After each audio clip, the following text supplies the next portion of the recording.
Bonjour, j'espère que vous allez bien. Ici Mira du blog Logement Éco-Responsable.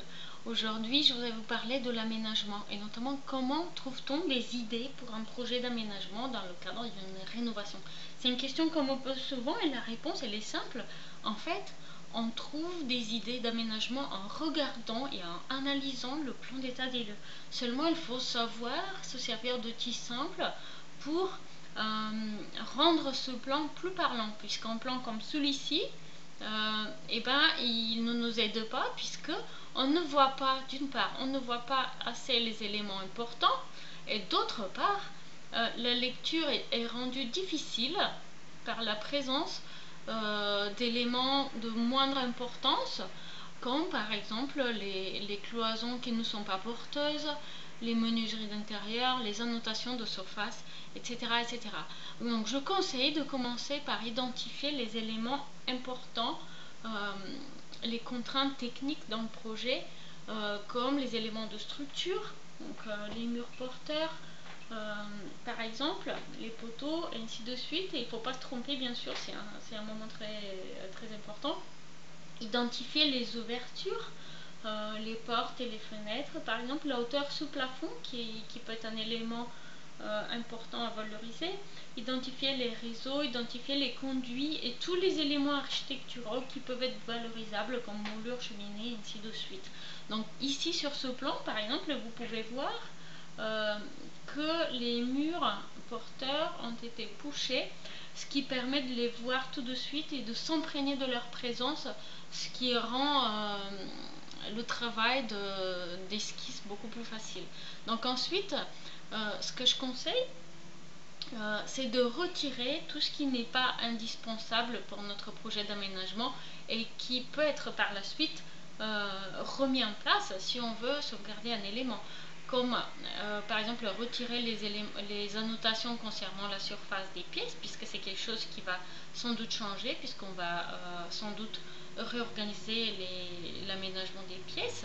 Retirer le dessin des cloisons non porteuses. Alors il faut se méfier parce qu'en rénovation on peut avoir des cloisons qui paraissent non porteuses et qui en fait en réalité sont porteuses, donc il faut vraiment se méfier, et si vous avez un doute il faut consulter un spécialiste pour en savoir plus.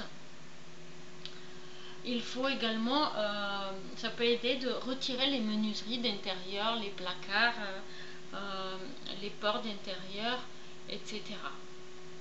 Il est très important de marquer l'orientation de l'appartement, puisque l'orientation nous permet de savoir comment éclairer les pièces et puis de faire des annotations qui peuvent servir pour votre projet, comme ici par exemple on note tout de suite la profondeur importante de l'appartement.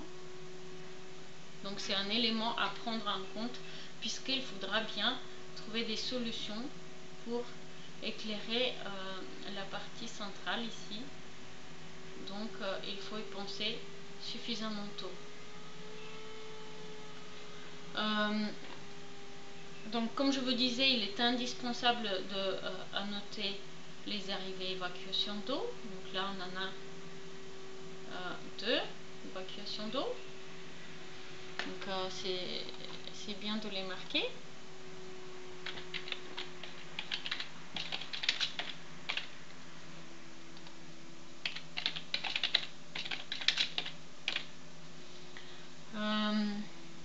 Les conduits. Donc on a un conduit, on a un conduit ici. Donc ça c'est un conduit. Ici, dans ce placard, on a les compteurs EDF et gaz. Donc à noter, à prendre en compte. Et ici on a aussi le compteur eau. Donc ça ce sont des éléments qu'il faut bien sûr noter et prendre en compte. Ensuite il est important de marquer le futur emplacement de pièces comme les cuisines et la salle de bain. Donc si on peut ne pas les déplacer, c'est mieux. Donc on sait qu'ici il y avait l'ancienne cuisine. Donc si on peut la garder au même endroit et ben, ça va rendre les choses plus faciles. Là, c'est un endroit potentiellement envisageable pour une salle de bain et des WC, puisque on a notamment l'évacuation.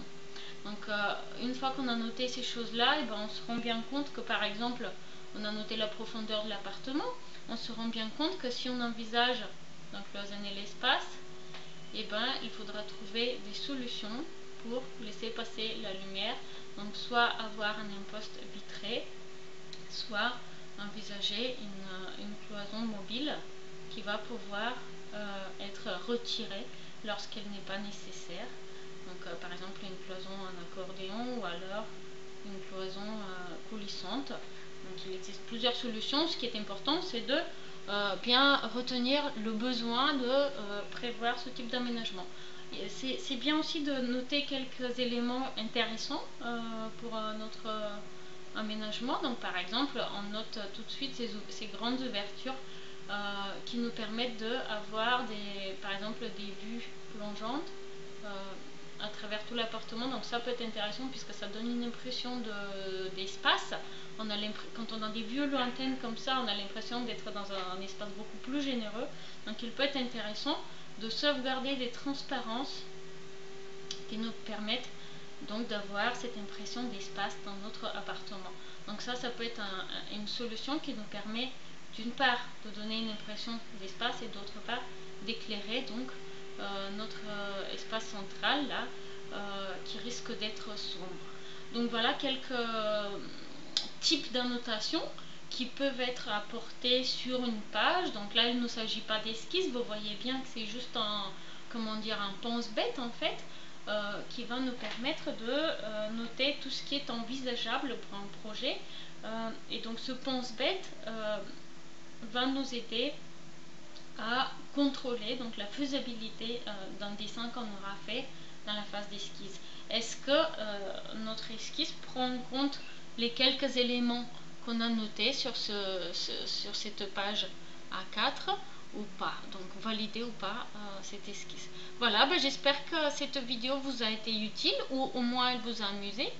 Je vous souhaite une très bonne journée. Je vous rappelle que pour quelques conseils autour de la rénovation des appartements et maisons, vous pouvez visiter le blog logement-éco-responsable.com. Vous pouvez également vous inscrire à la lettre d'information pour recevoir un conseil tous les 15 jours à peu près. Merci d'avoir vu cette vidéo encore une fois et à bientôt. Au revoir.